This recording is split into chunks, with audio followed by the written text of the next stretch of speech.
presented by the Night Music World.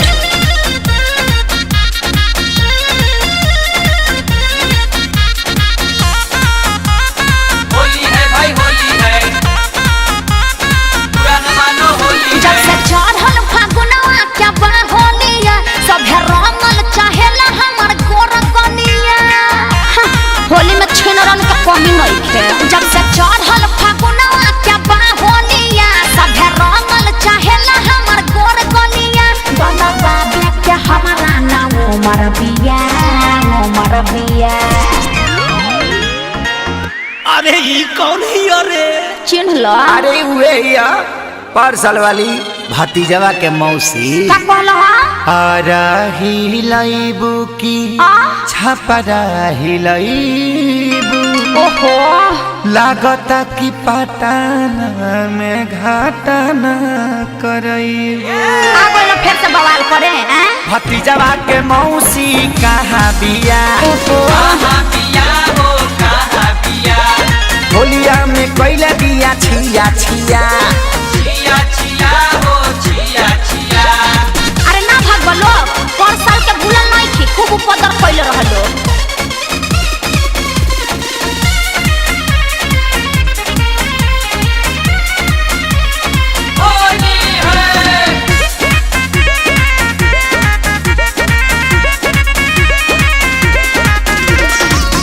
हम ना डाला बाय बताता लागे बड़ी डर हो का जाने कैसन बात तो हर कलर हो होली में पदे बल्ला सर फसर हो सब बुझतनी जन फेर में बड़ा।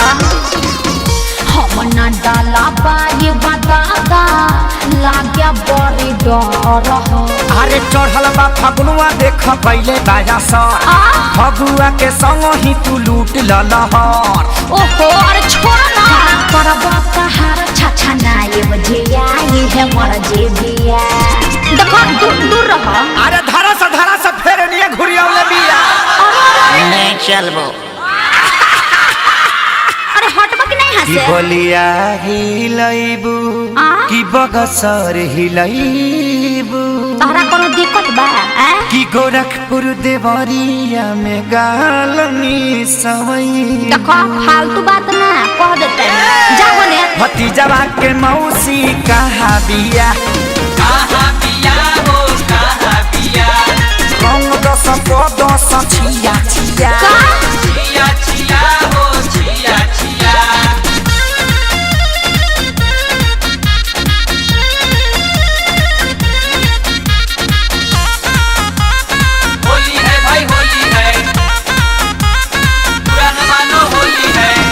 पवन रंजीत जानी कोरी बरिया चंदन जे जाना सताई पिचकारी घीचे के झोटा ना गोबर में लसारी। अरे तनी रहम करो मैं हेयर खराब हो गया। पवन रंजीत जानी कोरी बरिया अरे हम ही तोहर जीजा हमार पूरा अधिकार बा। तोहर से खेसरिया के जुड़ल कौन तार बा? मुँह देखना है जब भीतरी समाला ते हंसी हरतिया हट ना। अरे चले रंगिया से तला छोड़िया समात घेर घेर। अरे बाप रे खाने आसबो আমি থাকবো না। नखड़े देखइबू तब का की जतरो बनइबू। अरे हटा मुँह देखना है। हसो के फगुनावा का सुखले बितइबू। सुखले कहे के बीती जाके भौजैया के लगावो। भतीजवा के मौसी कहाँ बिया? ना मान बोलो। होलिया में कोइला बिया छिया छिया। अरे बाप रे मैं रंग के चितकावर क देलो जा। Music by Shankar Singh.